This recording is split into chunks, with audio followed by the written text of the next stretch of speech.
merci de me laisser la parole juste pour vous remercier toutes les deux, Olivia, Fadela, de m'avoir invitée. Je suis très honorée d'être parmi vous pour cet appel de résistance, effectivement, qui vous va bien à toutes les deux et à toutes les militantes et militants qui soutiennent nos combats, vos combats depuis tellement d'années. Je pense que ça tombe à pic parce qu'effectivement, le féminisme, ce n'est pas quelque chose de ringard. Je crois que chaque génération doit reprendre ce flambeau. C'est une question qui, à mon avis, ne touche pas seulement les femmes, mais également l'ensemble de l'humanité. Parce que j'ai toujours eu la conviction, et c'est Sœur Emmanuelle qui disait ça, que quand vous voulez avancer, vous devez vous appuyer sur les femmes parce que vous allez faire progresser toute une civilisation. Donc bravo à vous, bravo pour vos actions. Je sais que vous portez des projets qu'on a en partage, notamment sur les violences faites aux femmes, avec les maisons citoyennes, Olivia, pour lesquelles tu continues à te battre. Et là, tu as besoin du soutien des pouvoirs publics. On s'est battu aussi beaucoup, effectivement, au niveau européen pour obtenir les lignes directrices contre les violences faites aux femmes. Et ça, c'était un combat qu'il fallait porter aussi sur le terrain international. Et je tiens à le dire parce que j'ai vu que parmi les intervenantes étrangères de l'extérieur, il y a beaucoup de femmes venues du monde arabe. Et on sait le rôle qu'elles ont eu dans les révolutions arabes. Et je voudrais tirer un grand coup de chapeau à ces combattantes qui, pendant des décennies, ont résisté. Ont résisté parce que j'ai toujours eu la conviction que les droits de l'homme sont d'abord les droits des femmes. Et je voudrais vraiment, du fond du cœur, les féliciter, toutes ces femmes extraordinaires de Tunisie, de Libye, du Maroc, mais de tant d'autres pays, du Yémen, du Bahreïn, qui effectivement se battent, d'Israël aussi, tous les jours, pour faire face à certains régimes dictatoriaux. Donc bravo à vous deux, continuez le combat. Moi aussi, je suis une femme qui dit non, donc continuons à résister ensemble. Bravo.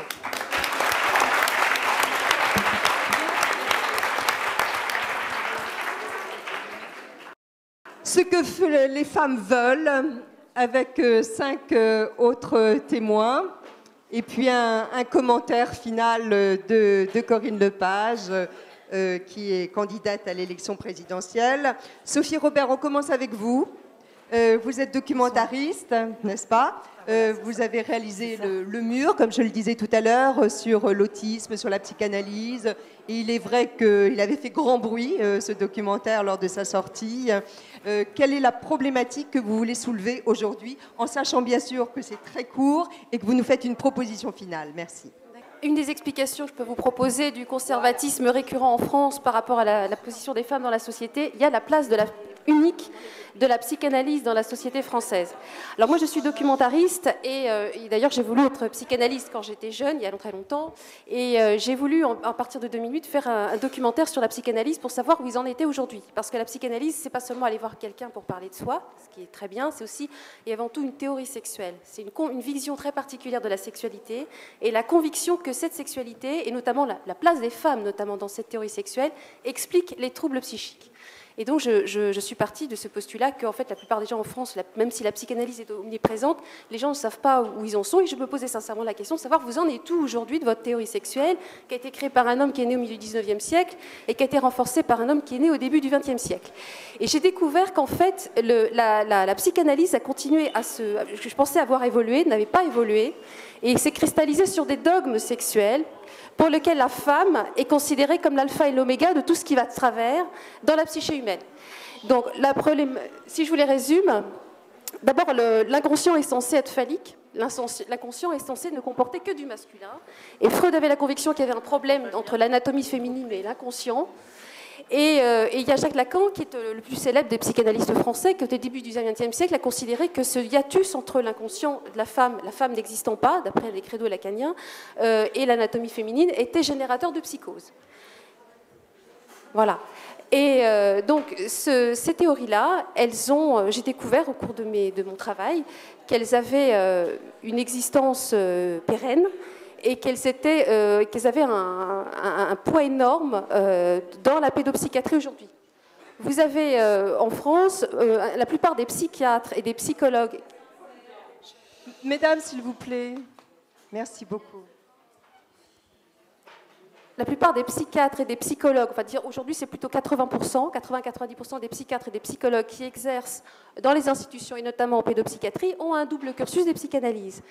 Et ce travail-là a des conséquences en ce qui concerne notamment l'autisme, un certain nombre de troubles, mais je parle de l'autisme parce qu'on est aussi, l'autisme est un petit peu emblématique de l'impact de ces théories sur des enfants avec autisme et leurs familles. Donc les psychanalystes considèrent aujourd'hui majoritairement que l'autisme n'est pas un trouble neurodéveloppemental, mais une psychose, que c'est un problème psychique et qui est dû notamment à une mauvaise qualité de la relation maternelle. Et donc on apprend, si vous voulez, d'après la théorie psychanalytique, qu'il y aurait que la femme il y a une espèce de toute-puissance qui lui permet d'avoir des pensées négatives envers son enfant, et que la pensée négative des femmes est supposée expliquer un certain nombre de pathologies extrêmement lourdes, notamment l'autisme.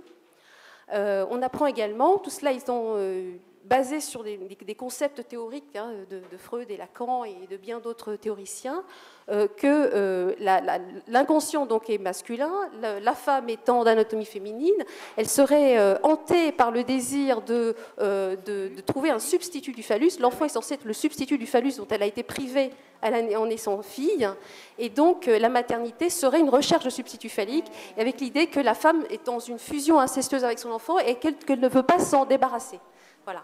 Ça, ce sont des théories qui ont encore cours aujourd'hui en psychiatrie, en pédopsychiatrie, et qui vont se traduire par le fait que la France a 40 ans de retard dans le traitement de l'autisme, entre autres, même si ça n'a pas seulement des conséquences uniquement dans l'autisme, par le fait qu'on va nier l'origine neurodéveloppementale, le trouble qui peut être biologique, si vous voulez, à l'origine des problèmes d'un enfant, et ça va se traduire d'une manière globale par la culpabilisation de la mère, ou par le fait de considérer qu'il faut couper le cordon, il faut couper le lien à la mère, parce que c'est la mère qui est pathogène.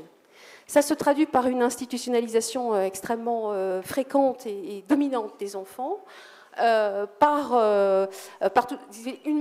mère qui a un problème, avec un enfant qui ne se développe pas bien, qui a un retard de langage, un retard de comportement, la plupart des psychiatres de formation psychanalytique vont automatiquement assumer que soit sa sollicitude en fait masque un désir de mort, des vœux de mort qui auraient été enfouis dans l'inconscient mais qui auraient existé, ou alors ils vont considérer que le retard de développement de l'enfant est automatiquement dû à la sollicitude maternelle, qu'il y a trop d'amour, il y a un étouffement maternel, on passe sans transition de trop froid à trop chaude, et que cette attitude maternelle fondamentale, qui revient au fait que la femme n'existe pas, il n'y aurait que du masculin dans l'inconscient, qui traduirait une toxicité fondamentale de la mère à l'égard de l'enfant.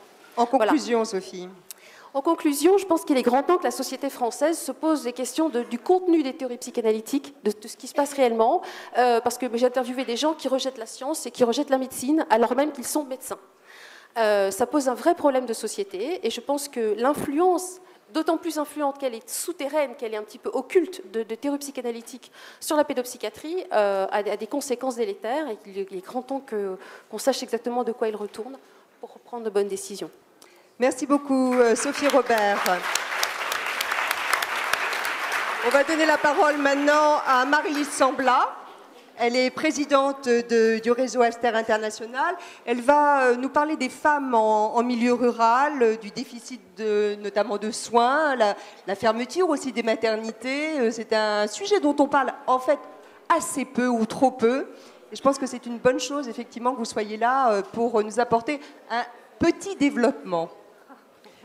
Merci pour le petit développement. Ça sera difficile dans la mesure où les femmes rurales redeviennent à l'honneur. Peut-être vont-elles redevenir à la mode. Dans les années 90, j'ai beaucoup œuvré dans des projets avec le secrétariat d'État aux droits des femmes en région Picardie d'où je viens.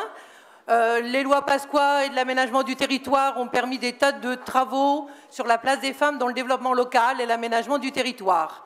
Et puis tout d'un coup, la politique de la ville a envahi le terrain et les femmes rurales, on n'en a plus parlé. Cette année, j'ai sous les yeux la communication de Mme Roselyne Bachelot le 27 février à l'ONU. Excusez-moi, vous êtes un peu proche du micro et c'est assez gênant. Pour l'Assemblée de la Commission la Commission de la condition de la femme portée sur les femmes rurales, qui présente des enjeux importants dans le monde en période de problème de sécurité alimentaire. J'ai été ahurie quand Olivia m'a contactée, m'ayant trouvée sur Internet, en me disant que vais-je faire dans cette association parisienne, entre guillemets, moi qui viens d'un village de 300 habitants, d'une région assez rurale à dominante, la Picardie, mais c'est vrai qu'il y a développé des actions locales, nationales et maintenant internationales, puisque je rentre du Maroc et je pars bientôt à Ouagadougou. On travaille à la fois sur l'égalité homme-femme, la solidarité internationale et le développement local durable dans notre structure. Je voudrais d'abord dire que le monde rural n'est pas un bloc homogène. Le monde rural est un monde hétérogène, un monde en recomposition sociale, où les agriculteurs ne sont plus majoritaires, mais où les femmes agricultrices ont fait leur place. Elles ont revendiqué, elles ont des statuts. 20% des chefs d'exploitation en France sont des femmes. Mais il y a les autres. Je fais partie des autres. Je suis une enseignante, je vis en milieu rural depuis plus de 45 ans. Et quand j'étais chargée de mission en préfecture dans un département rural, je me revendiquais femme rurale. La directrice de cabinet de monsieur le préfet m'a regardé de ma coiffure à mes chaussures et m'a dit « Vous n'en avez pas l'allure ». Donc nous vivons dans un monde de stéréotypes, dans tous les domaines, le féminin, le masculin, mais aussi le rural. Et souvent, le rural et les femmes rurales, on est l'objet ou de dévalorisation, ou au contraire d'idéalisation, comme si on était des Marie-Antoinette et que tout roulait, que tout était facile. Donc je voudrais simplement maintenant dire qu'il n'y a pas le monde rural et il y a le monde urbain. En 10 ans ou 15 ans de temps, on a eu des décloisonnements, des rapprochements de modes de vie. Mais en dépit des rapprochements de modes de vie, je passe sur les exemples, on ferait de la sociologie, il y a des spécificités du monde rural et des femmes du monde rural. Je voudrais en présenter 3 par rapport à 3 concepts de l'anthropologie. L'espace, le temps et les relations aux autres, qui sont humainement des concepts fondamentaux de l'humanité. Par rapport à l'espace, on imagine bien ce que sont les navettes de la plupart des femmes qui vivent en milieu rural. La minorité travaille sur place, mais maintenant, les rurales, ce sont les femmes qui habitent, qui vivent et qui travaillent en ville. Elles ont donc des problèmes de mobilité qui s'ajoutent à ce que plusieurs ont évoqué, la flexibilité de l'emploi, les emplois précaires et intérimaires. Elles doivent se déplacer, non pas toujours un véhicule pour elles-mêmes. Dans le couple, quand il y a un véhicule, le conjoint l'occupe et il y a très peu de transports en commun.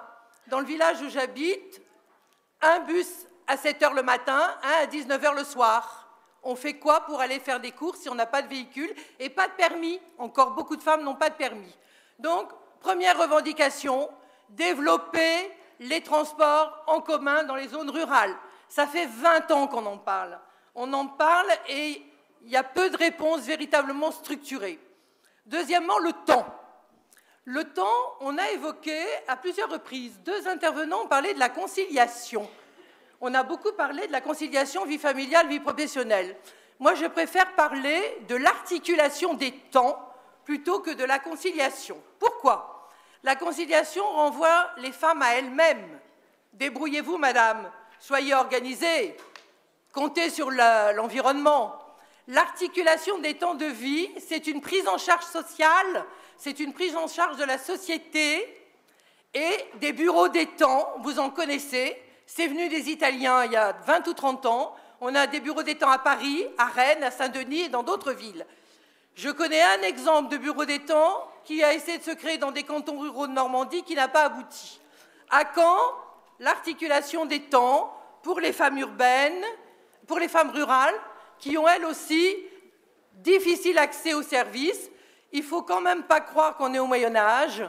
Moi-même, j'ai travaillé depuis 30 ans avec création d'un groupe femmes en milieu rural, d'un centre socio-culturel. On a mis en place il y a 20 ans des cantines, des garderies d'enfants, un festival de cinéma européen pour les femmes rurales. Et dans des tas de régions de France, j'ai travaillé beaucoup avec la Bourgogne. Arnaud Montebourg était avec nous tout à l'heure. Je travaillais en Bretagne avec des centres des droits des femmes. Et quand on circule en PACA, on s'aperçoit que le monde rural n'est pas un désert. Le monde rural est riche. Je vous demande de conclure assez vite, Marie-Lise Sambla. riche d'initiatives, souvent portées par les femmes. Troisième et dernier point, les relations aux autres et la communication. Les lieux traditionnels n'existent plus. L'église, l'école, le bistrot de village, dans les petits villages disparaissent. Et ce sont souvent les femmes rurales qui, de par leur position, sont à l'écoute des besoins et sont des forces de proposition. Par contre, quand elles proposent des projets, comme elles ne sont pas formées à la stratégie, qu'elles n'ont pas de sens politique, elles se font confisquer leurs projets par des techniciens, par des agents de développement, par certains élus, pas tous. Et donc nous montons des formations de femmes à la conduite de projets en milieu rural. Il faudrait qu'on arrive à sortir des formations uniquement qualifiantes et professionnelles.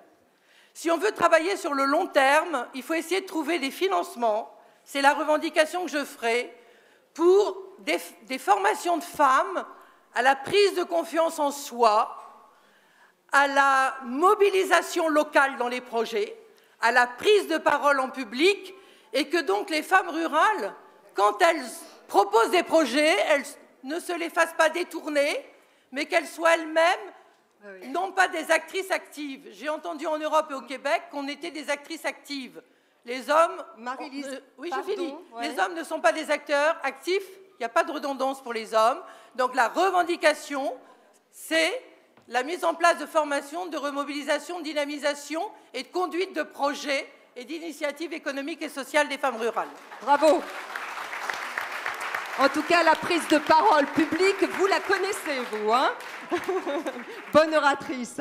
Olivia, quelques personnes que vous souhaitiez voir venir sur scène, et notamment une jolie surprise. Une très jolie surprise. Sylvie Testu, qui va monter sur scène. J'aimerais appeler aussi Marie-Jo Zimmermann, grande féministe. Daniel Hoffmann-Rispal et Fabienne Keller. Alors, on va donner la parole À tu Sylvie restes avec nous Testu, un petit moment. comédienne, moment. réalisatrice, Alors, on va La vie donner, d'une autre, actuellement donner sur la les grands parole tout de écrans. suite à Daniel Hoffmann-Rispal. Bonsoir, chers amis.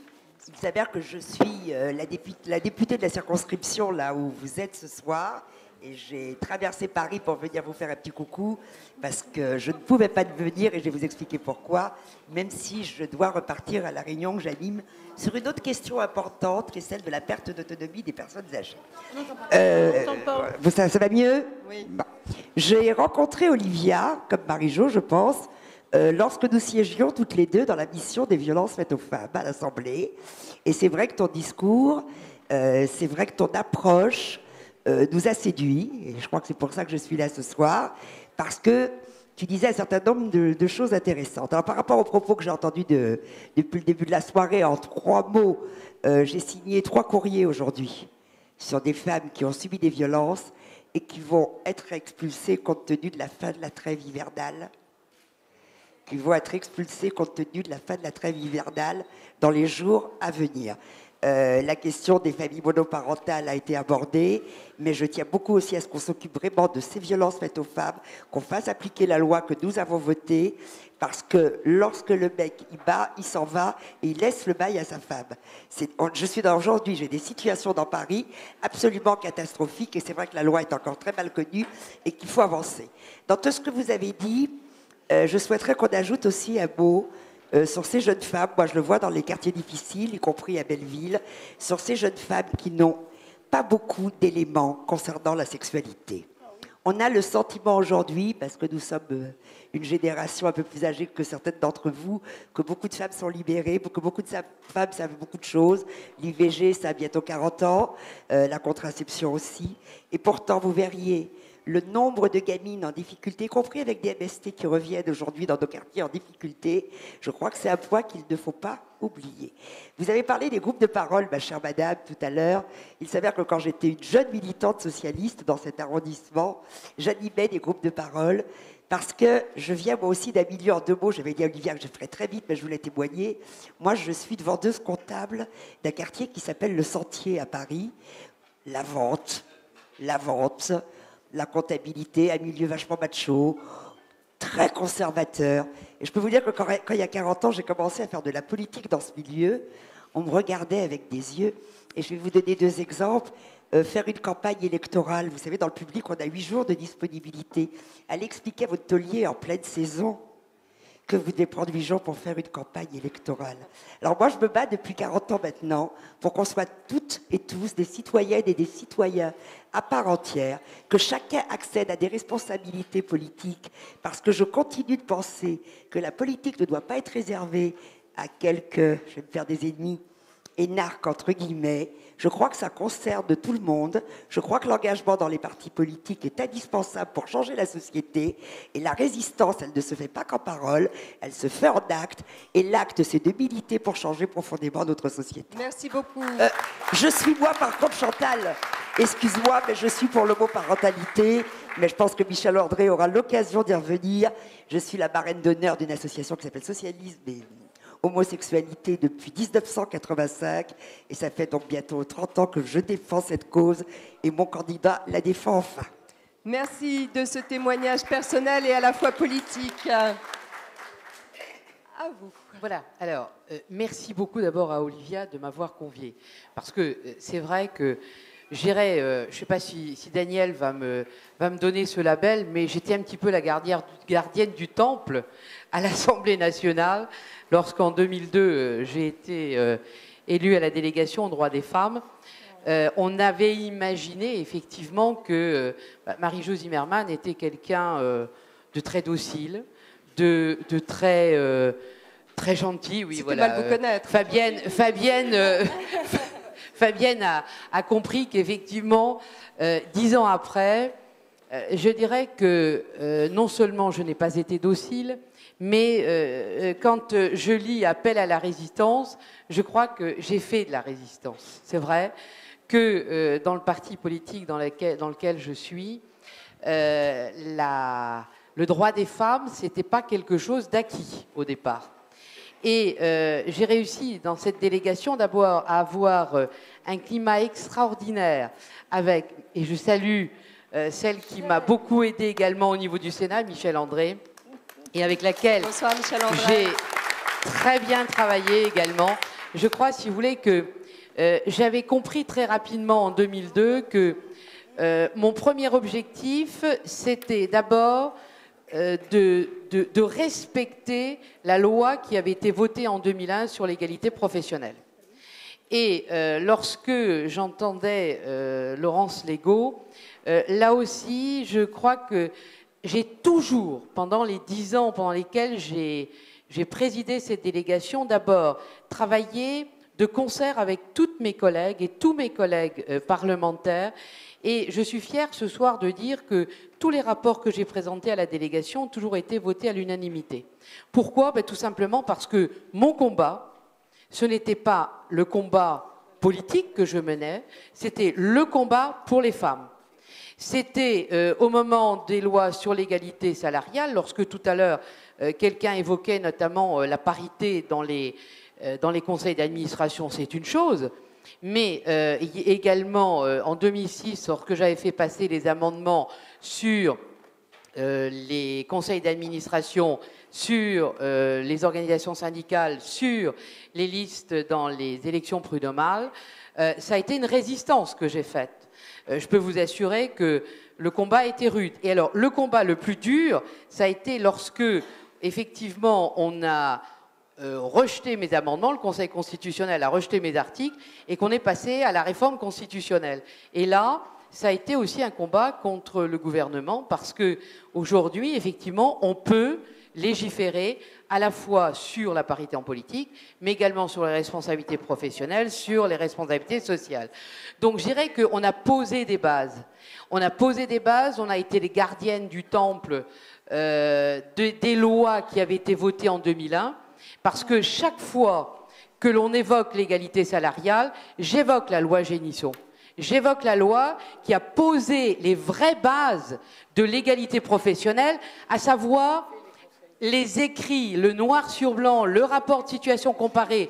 On ne peut pas parler d'égalité sans véritablement respecter à la fois au moment de l'embauche, au moment de la proposition des formations, tout au long de la vie, vie professionnelle, vie personnelle, on ne peut pas observer la loi si on n'est pas intransigeant sur le rapport de situation comparée. Et je dirais qu'aujourd'hui, voilà, je remercie beaucoup Olivia de m'avoir conviée parce que, si vous voulez, au départ, ce n'était pas une cause qui était forcément la mienne, mais je peux vous dire que demain, si je suis réélue, je continuerai à me battre pour les femmes et au-delà de la France, en Europe, parce que c'est le combat que j'ai commencé aujourd'hui au niveau du Conseil de l'Europe.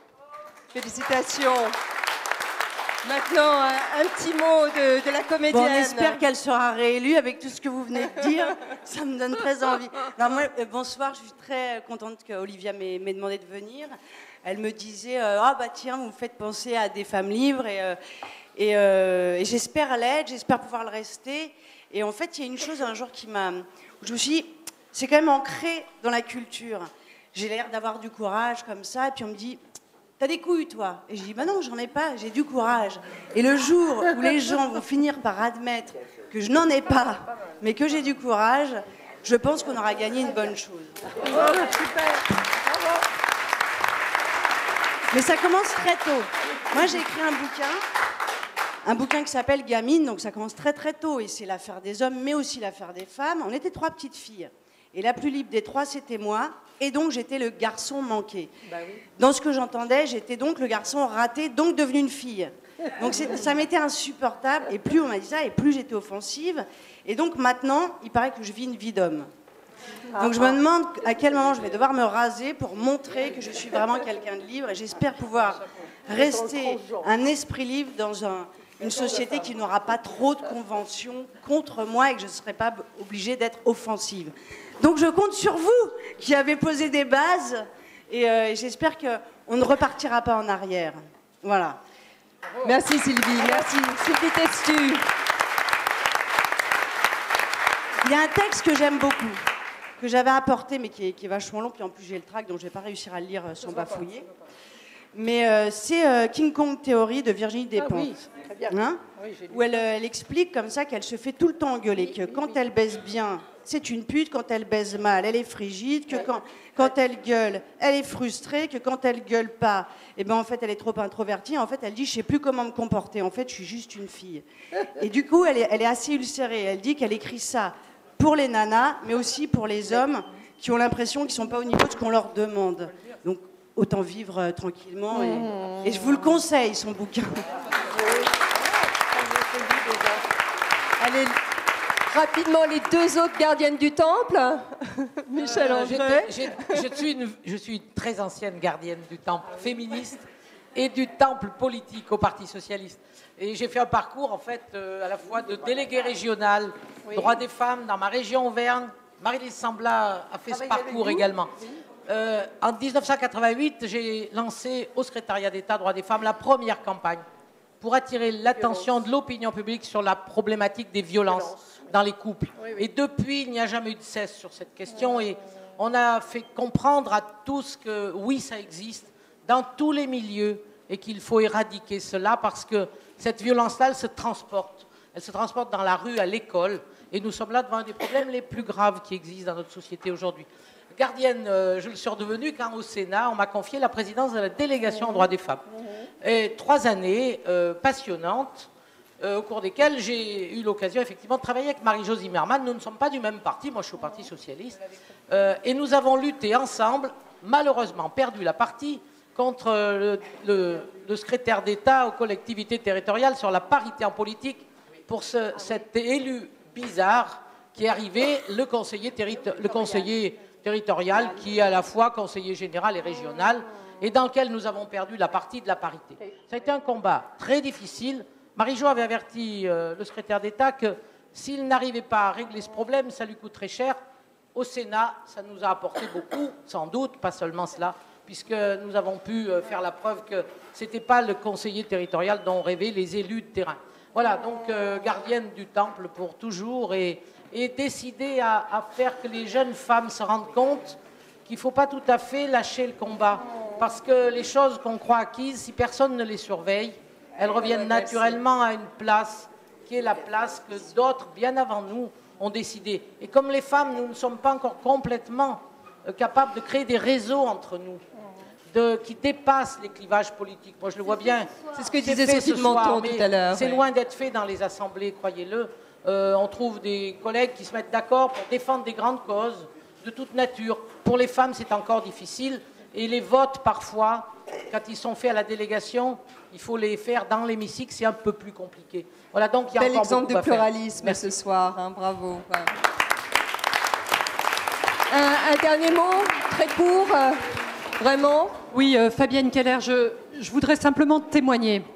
J'ai eu la chance de faire une école d'ingénieur, on était 16 filles sur 300 gars, parce que quelques années avant, il y avait eu Simone Veil, il y avait eu Gisèle Halimi, il y avait eu quelques hommes aussi, qui avaient changé le regard sur les femmes, des portes se sont ouvertes, des lois ont pu être votées. Et j'étais en charge de la ville de Strasbourg pendant 7 ans, et j'ai eu le souci, enfin vraiment la volonté, comme je l'avais eu précédemment, que cette chance qui m'avait été donnée, à mon tour, je puisse la donner aux femmes dont j'avais la charge. Et je voudrais dire ici simplement que mon sentiment, c'est que dans les quartiers fragiles de notre ville, à Strasbourg, comme je pense dans beaucoup de quartiers fragiles de France, la situation des femmes recule. Ben oui. Elles n'ont pas accès à la liberté de leur corps, ça a été évoqué tout à l'heure. Elles ne profitent pas toujours de ce que la République leur offre, l'éducation, l'accès à l'autonomie, le choix personnel, et qu'après des décennies de progrès, les épauler, être à leur côté, c'est une mission complètement prioritaire. Et dans cette mission, je dois dire qu'on croise beaucoup de femmes, dans des associations, travailleurs sociaux, éducateurs, des femmes de conviction. Il y en a beaucoup ici ce soir. Donc je voudrais vous saluer. Remercier surtout celles de l'ombre, celles qui ne se mettent jamais devant la tribune et qui épaulent les femmes au quotidien et qui leur donnent du courage. Merci, merci à toutes. Merci à vous, merci Sylvie d'être venue jusqu'à nous. Ça nous a fait extrêmement plaisir que vous apportiez aussi votre témoignage. On reprend ce que les femmes veulent, si vous le voulez bien, avec la présidente de SOS Les Mamans. On parlait des violences faites aux femmes et je voudrais que nous écoutions donc la parole de Carole Lapanouse. Bonjour, alors moi aussi je tiens à remercier Olivia et Fadila d'avoir invité notre petite association à ce grand rassemblement républicain pour la cause des femmes et je rajouterai pour notre objet et des enfants. Alors car quand on est une femme dans le monde c'est déjà un handicap souvent, mais quand on a des enfants c'est souvent aussi une double peine. Ainsi, malgré les bons points qu'on peut leur accorder pour leur fécondité en France, les femmes sont souvent pénalisées par leur maternité, que ce soit socialement, dans le cadre du foyer conjugal, comme dans celui des séparations parentales, et bien sûr dans le monde du travail. Pour nous, la maternité, c'est un fait normal dans la vie d'une femme et facteur de croissance d'un pays. Elle devrait être mieux soutenue, mieux protégée, et évidemment, elle ne devrait pas être source de discrimination. C'est une responsabilité sociétale collective. Or, l'asservissement des femmes par le biais de la maternité dénoncé par les féministes dans les années 70 n'aurait pas dû remettre en cause la maternité elle-même, parce qu'en fait, ce n'est pas la maternité qui pose problème, mais c'est ceux qui s'en sont servis comme système d'oppression. C'est pourquoi nous militons pour une bientraitance des berceaux de vie, pour qu'on les écoute, qu'on prenne en compte leur vulnérabilité, qu'on reconnaisse leurs difficultés. Une de ces difficultés, c'est notamment la souffrance psychique quand on est enceinte, au tout départ. Il y a environ, selon les professionnels de santé, une femme sur 10 qui souffre de grandes souffrances psychiques à la naissance de son enfant. Ça fait juste 85 000 personnes par an qui devraient bénéficier de diagnostics précoces et de prise en charge régulière, notamment avec le développement des unités mère-bébé qui existent en France. Pas beaucoup, 75 lits pour 10 unités mère-enfant. Voilà, alors proposition, parce qu'en fait je vais en faire 3 par thème, donc sur les femmes et la maternité. Je voudrais quand même que le congé maternel, qu'on revienne sur le congé maternel, qu'on souhaite amputer, alors que 70% des femmes prennent 2 semaines de congé maternité, sur prescription médicale. Donc ça veut dire qu'elles en ont besoin de plus et pas de moins, et qu'on a envie, et de la même manière que le demande la Commission européenne, plutôt d'avoir 20 semaines de congé maternel, et si c'est possible, parce que là aussi c'est la Commission européenne qui le propose, le maintien intégral du salaire des salariés en congé de maternité. Espérons que le gouvernement puisse écouter ces préconisations comme il l'a fait quand d'autres ont crié au scandale pour des contrats d'assurance voiture dits trop favorables aux femmes, liés, il faut le rappeler quand même, au faible taux d'accident qu'elles ont et non à leur sexe, ou pour demander le partage de la bonification maternité, ou MDA, accordée pour partie dorénavant aux pères qui le demandent. Autre bouleversement sociologique, les séparations parentales. Et là, on revient à parler de la monoparentalité. Les familles monoparentales sont à dominante féminine, on le sait. Elles sont de plus en plus nombreuses et elles sont souvent bénéficiaires de minima sociaux. Elles plongent de plus en plus dans une sorte d'invisibilité, dans la précarité. C'est un quart, voire un tiers de la population des grands exclus qui est désormais féminine. Alors, il faut savoir que chaque année, 15 000 plaintes sont déposées pour abandon de famille. 97% des victimes sont des femmes. Abandon de famille, c'est quand on ne perçoit pas une contribution économique de la part de l'autre parent. Cette contribution économique, quand on est une monoparentale avec un enfant de moins de 3 ans, nous sommes que 15% à en percevoir. Je crois qu'il est temps d'avoir une vraie prise en compte de ce fléau et surtout une tolérance zéro à ces manquements au devoir parental. Enfin, alors, bon, une proposition. Troisième proposition. Voilà, la proposition. Je le sais parce que c'est quelque chose que j'ai vécu. Quand on perçoit une pension alimentaire, on est obligé, enfin voilà, on nous demande, c'est la loi, de la mettre dans nos revenus. Alors souvent, les monoparentales n'ont pas des gros revenus, même avec les pensions alimentaires, elles ne payent pas d'impôt sur le revenu. Mais par contre, il va y avoir le problème du quotient familial qui va être impacté par ce revenu de référence qui est majoré, et elles risquent, pour une bonne partie d'entre elles, de perdre des avantages sociaux, comme notamment les APL ou les allocations de rentrée. Alors la proposition, c'est est-ce qu'on pourrait effectivement penser qu'au-dessous d'un certain seuil, on pensait 5 000 €, on ne soit pas obligé de prendre en compte dans le quotient familial ces pensions alimentaires. Voilà, 5 000 € par an, c'est 400 € de pension par mois. Bien, dernière chose, femmes mères en justice. C'est un gros morceau. Pourquoi ? Parce que c'est tout à fait unique. Depuis 10 ans, les femmes sont jaugées, jugées par le système judiciaire, comme par les acteurs sociaux, qui sont entrés en masse dans le cœur des familles avec la judiciarisation importante des séparations parentales. La coparentalité est devenue le mot d'ordre d'une société dont les lois n'ont pas instauré suffisamment de garde-fous, ni posé de principes de précaution. Ainsi, la loi de mars 2002, qui fête ses 10 ans en ce mois de mars, est un bon exemple. Soutenue par les associations d'hommes divorcés et sous couvert de permettre aux enfants de conserver des contacts équivalents avec les 2 parents, cette loi a été votée sans avoir tenu compte de l'avis des professionnels de la petite enfance, ni celui des associations féminines ou des groupes d'aide aux femmes et aux enfants agressés dans un contexte familial.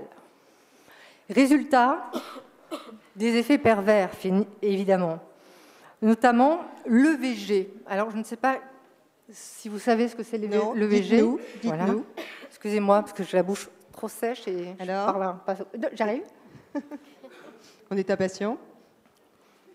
L'EVG, c'est l'éloignement volontaire géographique. Alors, les femmes séparées ont moins peur de l'IVG que de l'EVG aujourd'hui. Alors, qu'est-ce qui se passe? Dans la loi, on a fait croire aux législateurs que les femmes qui s'éloignaient, pour trouver du travail, pour trouver un appartement plus grand, pour avoir une mutation, eh bien, éloignaient volontairement les enfants du père. Voilà. Donc après, évidemment, ça se règle en justice, bien sûr. Et il y a des femmes qui sont condamnées pour EVG et qui perdent la garde de leur enfant. Bien, première chose. Deuxième chose, en dehors de l'EVG, la garde alternée imposable depuis 2002, loi Ségolène-Royal. Alors, la garde alternée, d'une manière générale, et on en entend beaucoup parler parce que c'est la date anniversaire, elle est faite de manière consensuelle entre les parents, et ça a toujours été le cas, donc la plupart du temps.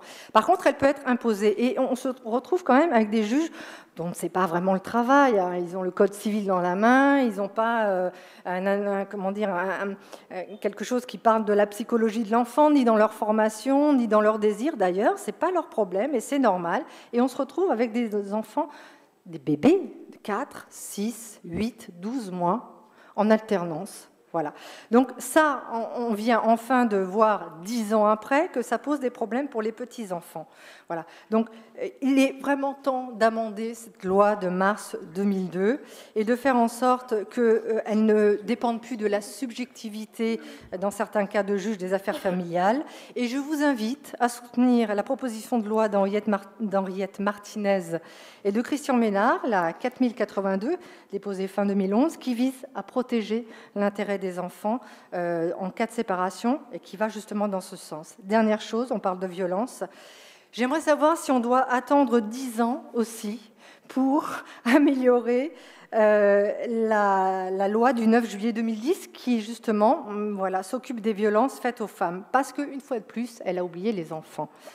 Aujourd'hui, on demande à une femme qui a été agressée de laisser ses enfants à l'agresseur. Alors, fût-il le père, je conviens qu'effectivement, un père a le droit de voir ses enfants, mais de là à les héberger, de là à partager l'autorité parentale, ça devient très difficile pour un parent. Vous imaginez bien, mettez-vous à la place de ces femmes. Voilà. Est-ce que si votre voisin vous agresse, est-ce que le week-end suivant, on vous dit « laisse tes enfants à ton voisin, il va s'en occuper », vous allez le faire sans avoir les tripes qui tombent par terre. Moi on n'a que des femmes qui sont dans la désespérance par rapport à ça, à qui on fait d'ailleurs le procès d'intention d'un manque de coparentalité.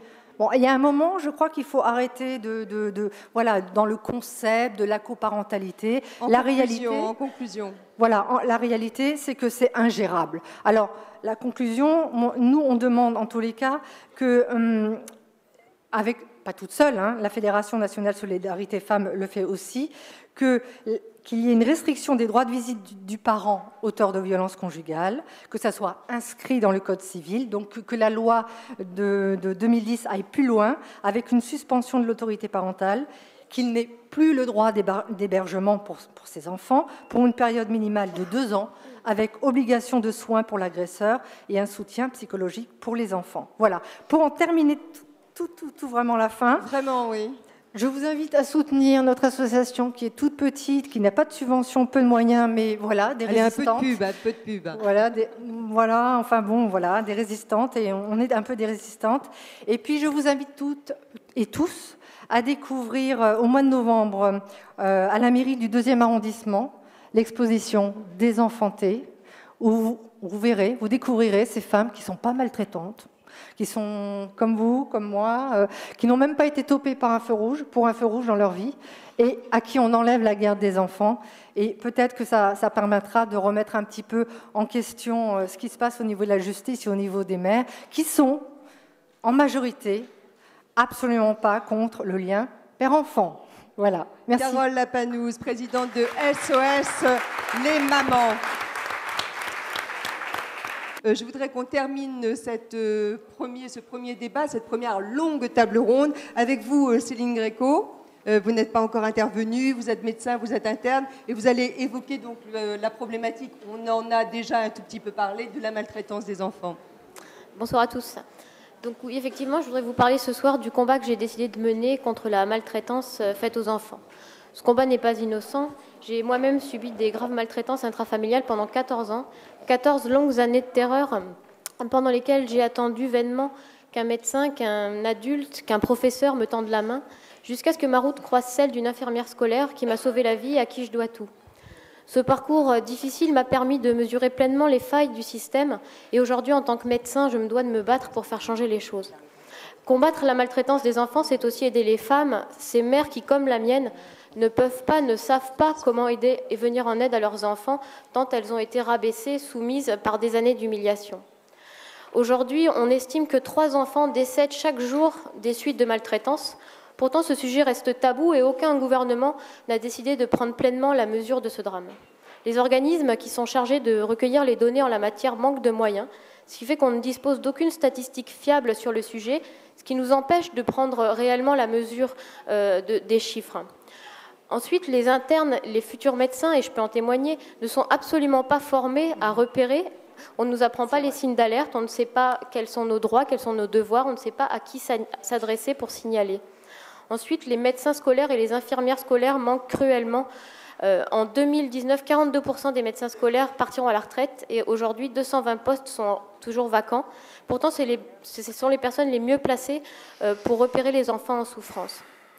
Je voudrais vous rappeler qu'au-delà du drame personnel que représente la maltraitance pour les enfants victimes, celle-ci a aussi un coût très important en matière de santé publique, de par les conséquences à court et à long terme, conséquences qui vont devoir être prises en charge ensuite par la société, comme la cécité, la déficience intellectuelle dans le cas du syndrome du bébé secoué, les troubles anxio-dépressifs, les troubles du comportement qui gênent les apprentissages, l'anorexie, la boulimie, les tentatives de suicide, la difficulté d'insertion professionnelle et sociale, et enfin la répétition transgénérationnelle des violences physiques. Aussi, ce soir, je fais le vœu suivant. Je souhaite que le prochain gouvernement déclare la maltraitance des enfants grande cause nationale et qu'il le démontre en dotant les organismes et les institutions chargés de lutter contre ce problème de suffisamment de moyens pour que cette lutte soit efficace, qu'il s'engage à augmenter le nombre de médecins scolaires et d'infirmières scolaires pour qu'à terme, chaque établissement ait son propre service de médecine scolaire, et qu'enfin, il fasse mettre en place dans les facultés de médecine une formation obligatoire sur ce thème pour que les signalements puissent être facilités. Maria Montessori...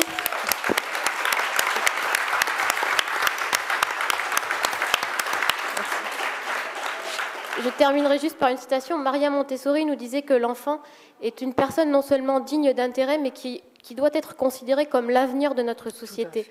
Aussi, je vous pose la question, quelle société voulons-nous? Que pouvons-nous attendre d'enfants qui ont été humiliés, bafoués, violentés, sans qu'aucun adulte ne leur tende la main? Merci. Bravo.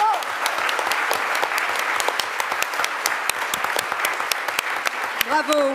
Bravo pour cette concision et cette clarté dans l'exposé, Céline Gréco. Dernière intervention, celle de Sophie celle de Sophie Cluzel, présidente de la FNACEP. Elle va évoquer l'handicap et les femmes face au handicap. Oui, alors très rapidement, quand vous êtes femme d'un enfant handicapé, tout devient très très compliqué. Nous nous battons pour une vraie scolarisation en milieu ordinaire, à l'école de tous, avec un vrai rythme scolaire qui permet aux femmes de pouvoir reprendre un travail. Parce que majoritairement, à la naissance d'un enfant handicapé, c'est 1 fois sur 2 le divorce dans le couple et c'est l'arrêt de travail pour la femme. Et c'est une grande cause de précarité chez les femmes. Donc, il y a une grande loi qui est passée en 2005 sur l'égalité des chances. Il faut que cette loi soit appliquée, c'est-à-dire qu'il faut normaliser le rythme scolaire. On ne nie pas le handicap. L'école s'est ouverte, mais encore trop fragmentairement, trop de temps partiel et qui forcément aboutissent à un arrêt de travail et à une rupture d'activité, à une rupture de socialisation de la femme avec son enfant handicapé. Aujourd'hui, la solution, elle existe, c'est de créer un vrai métier d'accompagnant à la vie scolaire, les fameux AVS, qui font l'enjeu des campagnes. Ça fait 11 ans qu'on se bat pour la création de ce métier. C'est une fonction précaire, totalement, qui ne remplit absolument pas son rôle. Il n'y a pas de stabilité de personnel. 1 fois sur 2, on vous appelle en disant « l'auxiliaire n'est pas là, veuillez reprendre votre enfant ». Comment voulez-vous avoir une vie sociale, une vie de travail avec un enfant handicapé qui ne peut pas suivre, scolairement parlant, un cursus normal? Au-delà de ça, si on les met à l'école, c'est pour qu'après ils apprennent un métier. Donc il y a tout ce parcours de scolarisation, de formation, d'accès à la vie professionnelle de l'enfant handicapé qui, bien souvent, a besoin d'être accompagné. Je dis bien souvent, 200 000 enfants handicapés, 60 000 enfants handicapés scolarisés ont besoin d'être accompagnés. Aujourd'hui, il y a près de 30 000 AVS qui c'est du grand n'importe quoi. C'est du bricolage, des statuts de contrats aidés de 6 mois qui changent en cours d'année scolaire. Vous vous retrouvez avec un enfant et des enseignants complètement abandonnés à leur sort, avec un enfant handicapé pour lequel une notification a été émise. Toutes les familles attendent cet auxiliaire de vie scolaire. Encore 5 000 enfants à la rentrée qui n'avaient pas fait leur rentrée le jour de la rentrée pour cause de manque d'auxiliaire de vie scolaire. C'est un sujet qui n'a jamais été traité de fond, c'est la qualité de l'accompagnant, et pourtant c'est du gagnant-gagnant pour la société, parce qu'un enfant inclus, scolarisé, arrivera certainement à vivre de son travail et non pas d'être assisté. Ils ont des compétences, ces enfants handicapés. J'ai moi-même une jeune fille trisomique de 16 ans, elle est à son collège, ça a été un parcours du combattant, elle a dû voir à peu près 16 ou 17 auxiliaires de vie scolaire sur même pas 10 années d'études. Donc vous voyez un petit peu l'ampleur du problème. Ce sont des enfants qui sont capables d'apprendre au milieu des autres. Toute la société peut en tirer un profit et surtout la mère pourra enfin reprendre du travail, vivre de son travail. Donc c'est du gagnant-gagnant. Donc j'en appelle à tous nos politiques, créons enfin ce métier d'accompagnant à la vie scolaire, sociale et d'insertion professionnelle qui pourra nous permettre de vivre vraiment une vie sociale, une vie professionnelle digne de ce nom. Merci.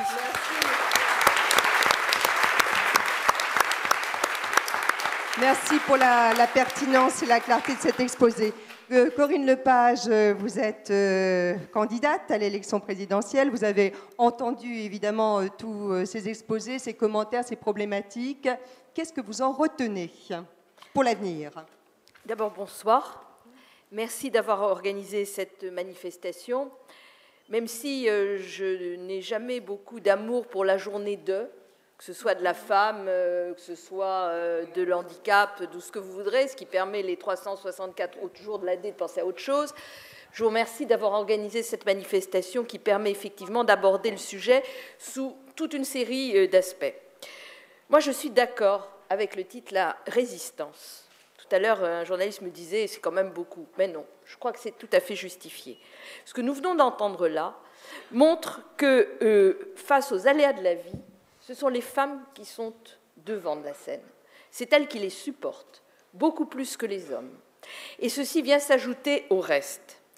Voyez-vous, moi, comme Michel André ou Marie-Jo Zimmermann, je fais partie de cette génération MLF, si je puis dire, qui avons combattu pour la pilule, pour le droit à l'avortement. Et comme peut-être d'autres, dans les années 70, je me suis dit que c'était gagné. Et qu'en définitive, ce que nous avions conquis, grâce à Simone Veil, grâce à toute une série de femmes, eh bien, c'était acquis définitivement, et que maintenant on était parti sur la voie du progrès et que les femmes ne pourraient que progresser et aller vers une égalité réelle. Et puis je suis redevenue très féministe dans le tournant des années 2000, parce que je me suis rendu compte que ce que je croyais acquis ne l'était pas du tout, et que non seulement on ne progressait plus, mais que par-dessus le marché, certaines d'entre nous régressaient. Oui. Et que ça, ce n'était pas acceptable. Alors, pourquoi est-ce que nous ne progressons plus? Tout simplement parce qu'il y a des lois, les lois s'ajoutent aux lois, les lois sur la parité, les lois sur l'égalité salariale, on peut en citer toute une série, sauf que dans la vraie vie, ce n'est pas comme ça que ça marche. C'est pas comme ça que ça marche. Et donc, ce dont nous avons besoin, pour commencer, avant même de penser à de nouveaux textes, c'est d'avoir une réelle application de ceux qui existent. Ah oui. C'est ça le vrai combat. C'est que tout ceci ne reste pas virtuel, parce que c'est très facile de voter des textes et puis de dire, ben voilà, nous on a fait notre boulot, le texte il existe. Eh ben non, le travail il n'est pas fait si le texte n'est pas appliqué. Donc le vrai combat aujourd'hui, c'est d'avoir une application dans la vraie vie des textes. Et pour avoir une application dans la vraie vie des textes, eh bien je suis désolée, il faut des sanctions si les textes ne sont pas appliqués. La loi sur la parité n'est pas appliquée dans la vie politique, eh bien un parti politique qui ne l'applique pas n'a plus de subvention publique, c'est terminé. Voilà, et vous aurez une application. Bravo. La même chose pour l'égalité salariale dans les entreprises. Il y a tous les outils pour les apprécier. Si ce n'est pas appliqué, des sanctions financières. Je suis désolée, puisqu'on est dans une société qui ne comprend que cela. Eh bien, appliquons cela. Et puis, sur les choses concrètes de la vie, tout à l'heure, l'une d'entre vous disait que les jeunes femmes, aujourd'hui, beaucoup d'entre elles en tout cas, non plus une éducation à la contraception convenable. Ce n'est pas étonnant. Les moyens des plannings familiaux n'ont cessé de régresser, les moyens de l'IVG n'ont cessé de régresser, parce que finalement, tout ça n'est pas prioritaire. Tout cela n'est pas prioritaire parce que nous vivons dans une société où, si nous affirmons sur le papier l'égalité entre les hommes et les femmes, les choix qui sont faits le sont majoritairement par des hommes qui considèrent comme plus important ce qui les concerne que ce qui nous concerne nous. Et ce que je suis en train de vous dire est vrai dans tous les domaines, y compris dans la recherche médicale, dans les médicaments, dans toute une série de sujets. Eh bien, c'est cette égalité-là concrète, réelle, de la vraie vie qu'il nous faut conquérir.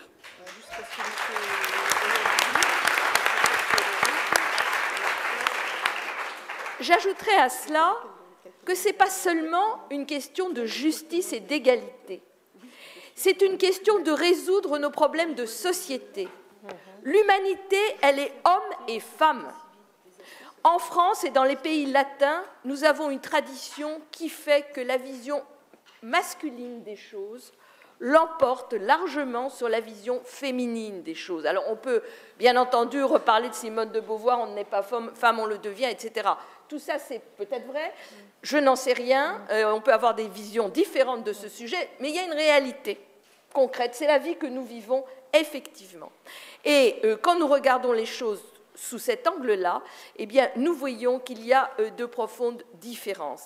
Et c'est ces différences-là, j'ai cité l'IVG, j'aurais pu parler des retraites, j'aurais pu parler de la précarité, j'aurais pu parler de ces femmes SDF qui n'ont pas de lieu, parce que les lieux sont essentiellement masculins et qui subissent une double peine, parce qu'on leur retire leurs gosses en plus du fait qu'elles n'ont pas de local. C'est inacceptable, une société qui fonctionne de cette manière-là. Alors, de grâce, allons vers une égalité réelle parce que c'est la manière de régler les problèmes de la société.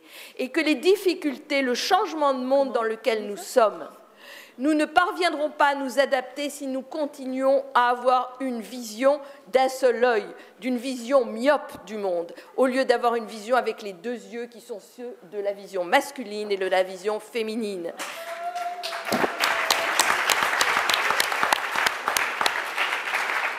Je terminerai, parce qu'on m'a demandé d'être courte, donc je terminerai en vous disant que c'est non seulement nécessaire, mais que c'est pour nous un devoir. Lorsque nous ouvrons les yeux sur le monde, que nous voyons le courage de ces femmes dans les pays arabes qui se battent pour avoir le droit de se faire soigner, pour avoir le droit de conduire, pour avoir le droit d'apprendre, pour avoir le droit de faire enseigner le minimum à leurs filles. Eh bien, nous avons, nous, le devoir de nous battre, parce que nous sommes, quelque part, non pas un exemple, je n'aime pas ce mot, mais une direction vers laquelle elles peuvent aller, et que si nous acceptons, nous, chez nous, la régression, qu'est-ce qu'elles feront, elles, pour pouvoir se battre et pour pouvoir dire c'est comme cela que nous voulons avancer, c'est dans cette direction-là que nous voulons aller. Par voie de conséquence, nous avons un réel devoir, une réelle obligation de nous battre dans cette direction.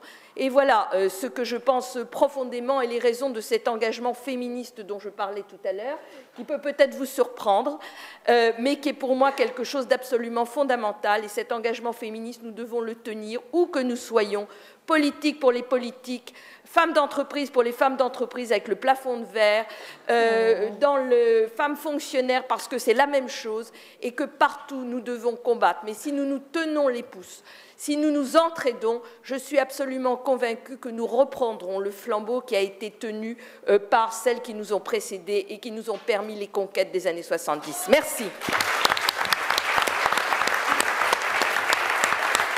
Merci beaucoup, Corinne Lepage. Juste un mot, la première mesure que vous prendriez si vous deviez devenir présidente? Elle serait symbolique. Laquelle? Ce serait sur les partis politiques. Je pense que de dire un parti politique qui n'applique pas la loi, qu'il vote quand même quelque part, c'est-à-dire qu'il préfère payer plutôt que d'appliquer la parité, il n'a plus de subventions publiques. Je pense que ça ferait beaucoup réfléchir dans toute la société française. Merci.